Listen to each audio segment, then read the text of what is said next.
Legend of Total War here, and today we're doing a rating your one-man Doomstack, this time covering Malice Darkblade. Now in Warhammer 2, Malice Darkblade was widely considered to be the greatest one-man Doomstack that you can possibly get, due to his ability to have maximum ward save. But we're going to see how good he is in Warhammer 3 now, and whether or not he can still maintain that title. Now, funny story about this particular save file, right, is that this person sent in a Malice Darkblade a little while ago, and it had mods, trait managed, and all that kind of stuff, and I rejected it. I said, look, this is cheated like hell. You're going to have to do it legit, or else I'm not going to cover it. And fair enough to him, he went and started a new campaign, no mods attached to the save file. I could very easily see that this was not trait managed, and here we go. So let's go through all the stuff first, and then we'll fight the battle down here. There's going to be 3 armies of endgame crisis dwarfs to deal with, and we're on Spite. So the way I can tell that he hasn't used Trait Manager is, for one thing, he doesn't have all the, like, awesome traits. So I counted how many he's got, like, defeat traits. There were 9. So he's got things like Rogue Hunter over here. So you can tell he is actually fighting armies, right? So I counted all of the defeat traits, and there was 9. So going through them, we've got Kolek Sun Eaters. Then we got Sigvolds, Wulfric, Valkyr, Helebron. These are all characters that are fairly close to Malice Darkblade star position. Archaon. Carrot Kedron's not too far away, but he's got Display Kingslayer. Troll Hunter for Throg, and Deep Cleaner for Throth the Unclean. Things that are missing here that to make him particularly strong would be Krokgar's defeat trait for melee defense, and Nakai's defeat trait for melee defense, and I think bonus versus large. He doesn't have Wurzag's defeat trait. However, he doesn't need Wurzag's defeat trait, because if we have a look at this, he's at 91% ward save. So he's already at maximum physical, missile, magical resistance. There's nothing that's going to do anything more than 10% damage to him. Because if we have a look at it, we can add up what's causing 91% ward save. Full possession here allows him 40% ward save. Now, in Warhammer 3, you're able to summon Tz'arkan, transform into Tz'arkan, if you're just a little bit possessed. But in Warhammer 2, you had to be completely possessed in order to summon Tz'arkan. And also, this had a crippling effect on casualty replenishment rate. So they've definitely made Malice Darkblade's campaign a lot more palatable in Warhammer 3, for both full control and for full possession. So he's at 40%. Then he's got the Armor of Living Death, which is where he's going to get his regen from, because he's not going to get Isabella's defeat trait, although it is possible to get it. So that's providing the hunger. So it needs to be in melee, which is a melee character, so that's not a problem, to get his regen. You've got the Sword of Cain, which you kind of need the Sword of Cain if you want to make the one-man Doomstack Malice Darkblade to reach his maximum potential. But the Sword of Cain hasn't reached its maximum threshold yet. It's only at Thriving, which is tier 2. So that's providing 25% ward save. So adding it up, 40% base, 50%, 75%, Talisman of Preservation gets him to 91%, and then the Cloak of Twilight isn't really needed. The main benefit to this is the bonus versus infantry. The spell resistance and missile resistance is useless. He does have Satchel of Potions, we could put that on, but since he's got natural regen anyway, I don't think it matters. His stats are good enough to be able to handle anything here with very low chance of being hit. I'm not sure if the AI is going to shoot at him while he's on Spite. They might. I'm just not sure. Anyway, let's jump in here, and we'll see how he goes. So which of these should he have? Does he have magical attack? Yeah, he doesn't need that. Melee attack or frenzy. Does he need frenzy? Yeah, alright.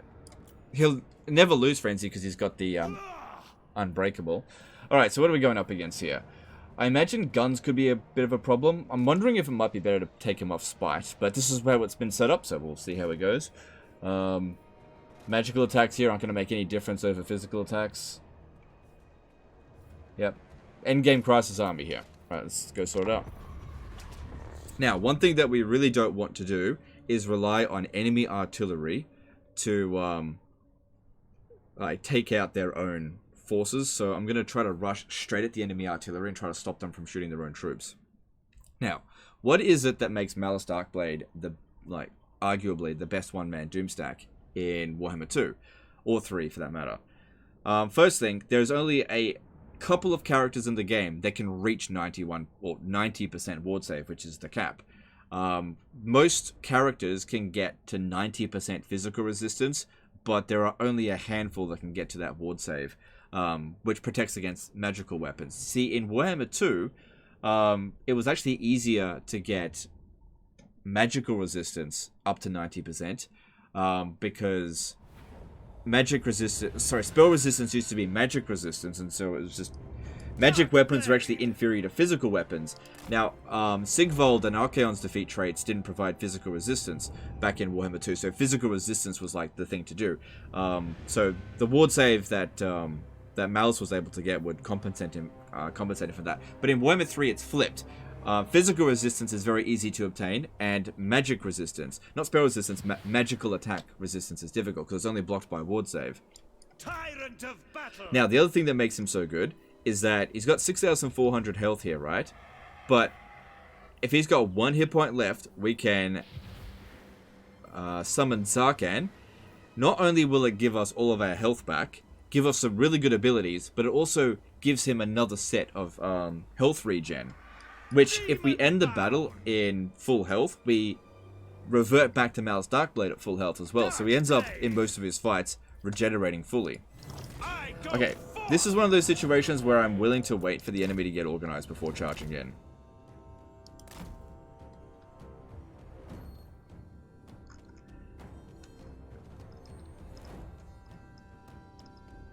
It's on very hard battle difficulty as well. You can check that out by looking at this. Difficulty modifier 8. Yep, let them get organized.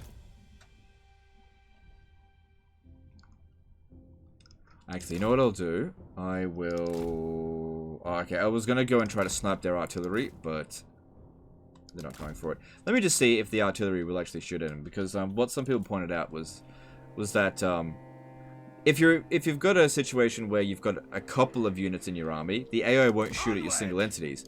But if you've only got the one dude, then they will. The thing is, in my campaigns, I actually don't build one-man Doomstacks. They're vanity armies, right?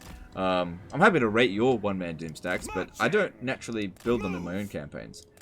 So I don't get a chance to test it out normally.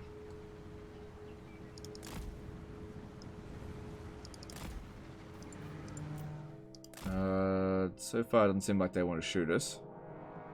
Oh no, they do. Okay. Probably like, why bother dodging? You have 90% resistance. Well, even at 10% damage, these guys here can still do a lot of damage. So we need to get at those artillery or else they're going to kill their own troops.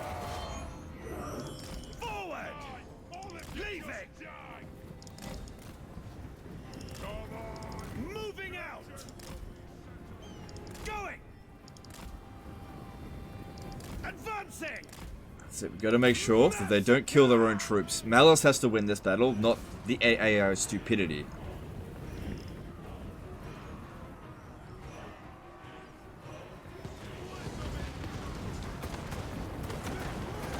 Yeah, see, this is why I think he might have been better on foot, because it really does make him a smaller target.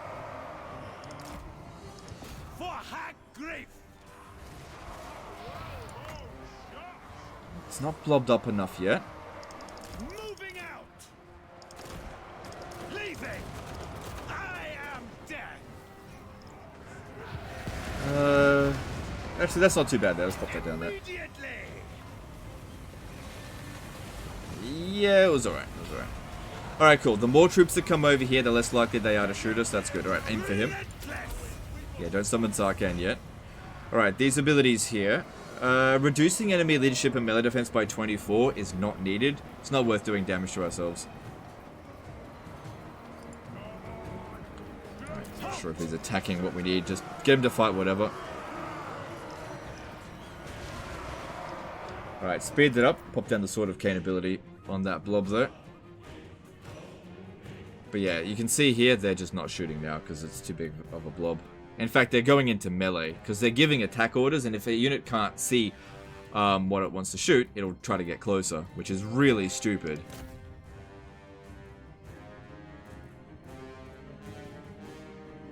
He's absolutely slaughtering these heroes.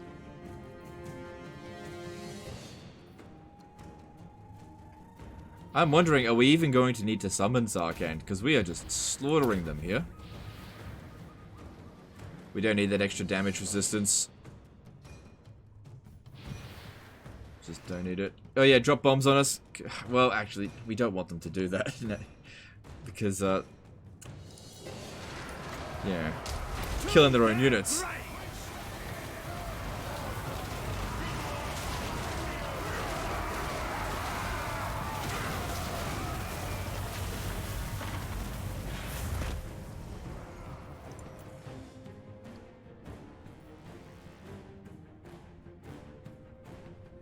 Yep, so far so good.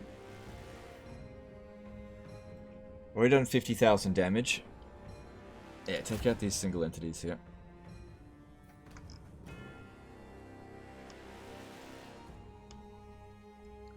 And the AI is just, yeah, it's just so much worse for dealing with these sort of units, situations in Warhammer 3 than in Warhammer 2. Because in Warhammer 2, they would not blob up this much. And this just makes it so much easier to kill them with the sort of Kane ability. At least it makes the battle a lot quicker.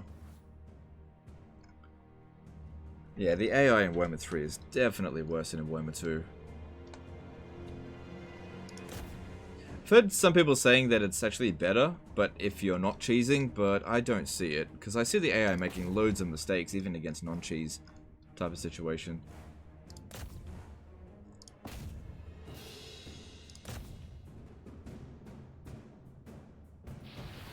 Yes, I haven't exactly racked up a lot of kills here yet. Now, if we pop this right in the center, it doesn't matter which direction it goes, it's going to get lots of kills.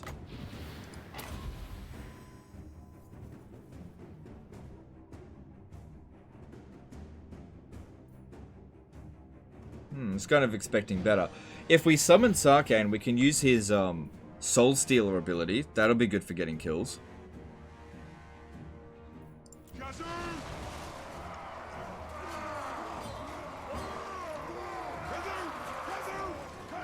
Seems to be doing fine on Spite.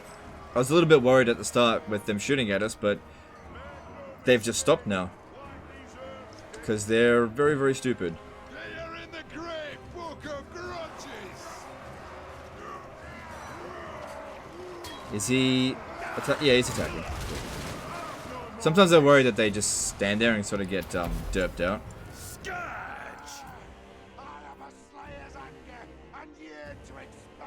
Now, the funny thing here is that if the player was in control of these three armies and were going up against a one-man Doomstack of Malice Darkblade, I reckon they could handle it, because they wouldn't do this.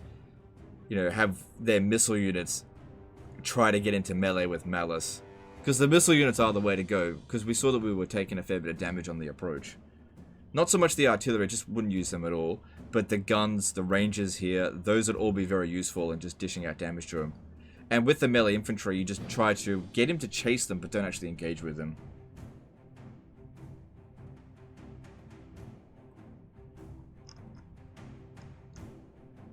What's their spell resistance? Yeah, it's only 35%.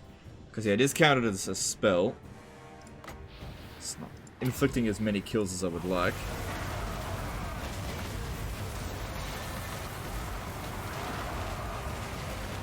But I think after they've been hit by one or two of these, then they start dying. We're starting to get some more kills now.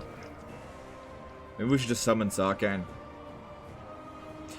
It'll speed things up a lot. Yeah, alright, let's do it. Now, normally, you wouldn't need to do this, right? Because you could just wait until you're very low on health before you bother doing this. But Tz'arkan's abilities here are really bloody powerful. This will allow us to kill these dwarfs a lot quicker.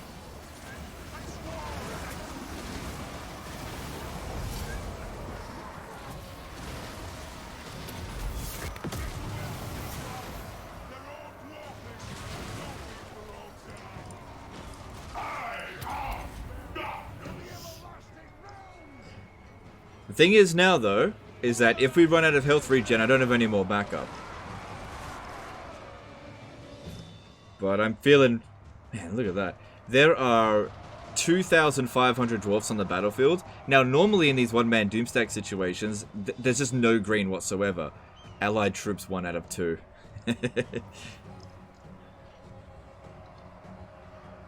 We're about to get Murderous Prowess as well. But yeah, they're actually giving us a lot of balance of power. For just 1 troop. Annihilation!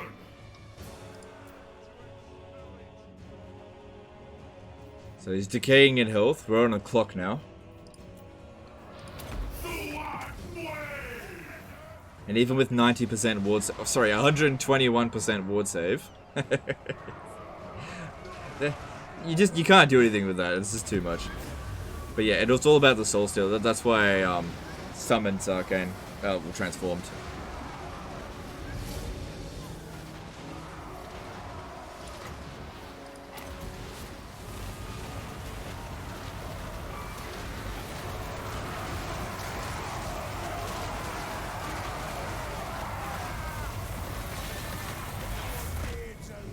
It's also a much quicker cooldown than Sword of Cain. Who knows, maybe you don't even need the Sword of Cain. Maybe not. No wonder.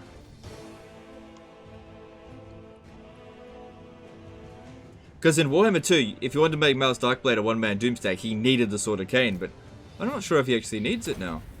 Just because the AI is so stupid. It's 25% ward save. So right now, the only benefit I think... Alright, no, it wasn't 121. It's because this was active. Yeah, if we took off the Sword of Cain... sorry, yeah, if we took it off... I'd only really have to worry about magical attacks. He's still got some physical resistance.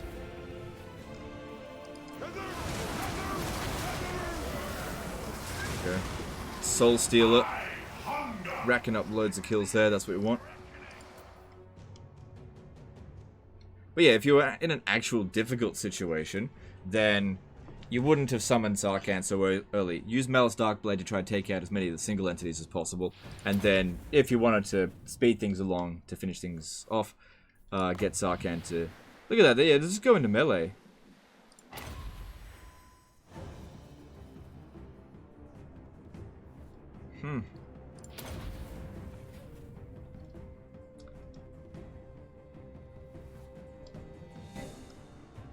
Oh, Lord dead.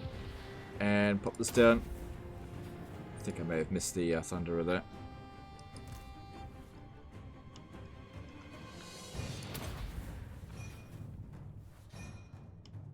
Alright, I reckon the army losses won't be too far off. The artillery hopefully won't even try to come in. Let me just see over here. No, they're not coming in. Because yeah, like I said, we don't want the artillery killing their own troops. This is easy enough as it is.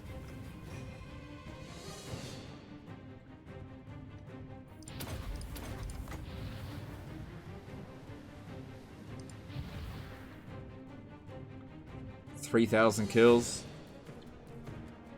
Yep.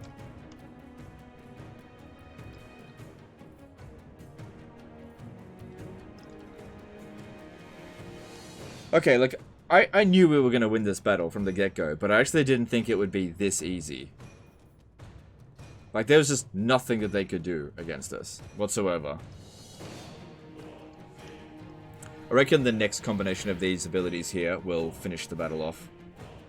Because all 3 of their lords are dead. A lot of bounce power about to come over here and just go into melee, I think. Yeah, look at this. Look at this.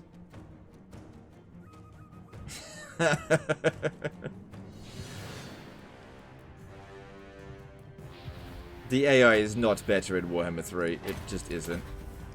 Alright, here comes the army losses. I'd be very surprised if it didn't. Yeah, there we go.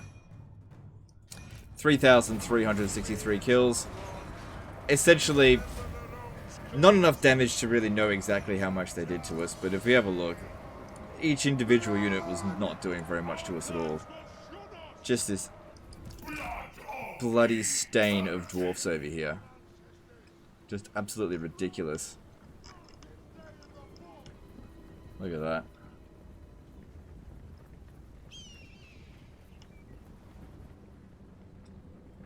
Just blobbed up and just got slaughtered by Tz'arkan there. Anyway.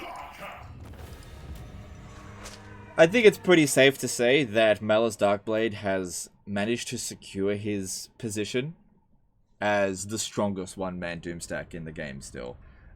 We've had some really good one-man Doomstacks sent in, like Village and Azazel, but this was just on an entirely different level.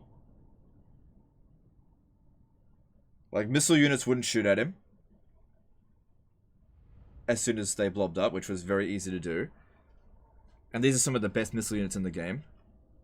So if you went up against Wood Elves, High Elves, none of that stuff would matter. Single entities are nothing to him. You know, you go up against, 4 Rite of Primeval Glory armies, which wouldn't happen, but let's just say you did. Wouldn't matter. He could take on any number of dinos. And if we add up his hit points, he had 6,000. Look at that. He's actually got more hit points than what he started off as. his health has actually gone outside of. Let me have a look at this. Unsuitable shield wall fodder. He's actually got. He's got more health. Oh my god! He's got more health than his maximum because we ended Tz'arkan with full health. He's actually above his maximum health. Holy crap. Look at that stuff there. Wow. Okay. Alright, so yeah, in summary, this is still a 10 out of 10 Doomstack. Yeah, pretty much. It's a 10 out of 10 one-man Doomstack. The biggest problem here is, of course, the Curse of the Sword of Cain with... okay, it's only thriving. Like I said, it's only at tier 2, so there's still some upkeep cost penalty and public order to be a problem. But playing as Tz'arkan, playing as Malice, yeah, you don't get public order through here at any stage. You get growth. I can't remember. Did you used to get public order before? Just not sure. Yeah, just not sure. Okay. Yeah, he just did everything that he needed to do there. Could have increased the stats further, but it was to a point where there's a threshold where increasing the stats doesn't really do anymore. Like getting 150% ward save, it's not going to do anything. Getting extra physical resistance, like getting a Wurzag's defeat trait, not necessary. Getting Gorok's defeat trait for extra melee defense will only matter if the enemy melee attack is like above 70. Otherwise, he's doesn't need any more melee defense. And we didn't even get close to his first regen cap. And we probably didn't even get close with his second regen cap. So, like, how much health does he have in total, right? So you got 6,000 with the first one, then 7,000 with the second. So you got, like, about 13,000 health in total, plus 2 regen pools. It's ridiculous. Absolutely ridiculous. So yeah, it's definitely a 10 out of 10 Doomstack. But yeah, the biggest problem here is just the Curse of the Sword of Cain will affect your campaign, make it more difficult to solidify your provinces, but it doesn't seem to be having problems. Gotta keep in mind, this is also on very hard campaign difficulty, so he doesn't have the -8 penalty from Legendary. Anyway, that's the end of this one here, guys. Appreciate this guy essentially doing this one-man Doomstack twice just to send it into me. But yeah, Malice Darkblade, I'm gonna say at this point here, is still the best one-man Doomstack in Total War Warhammer. Whether it be in Warhammer 2 or Warhammer 3, there's pretty much no one that can beat his just a level of resistance and damage output, I suppose. Anyway, that's in this one. Appreciate you guys, and we'll see you next time, fuckers. Bye.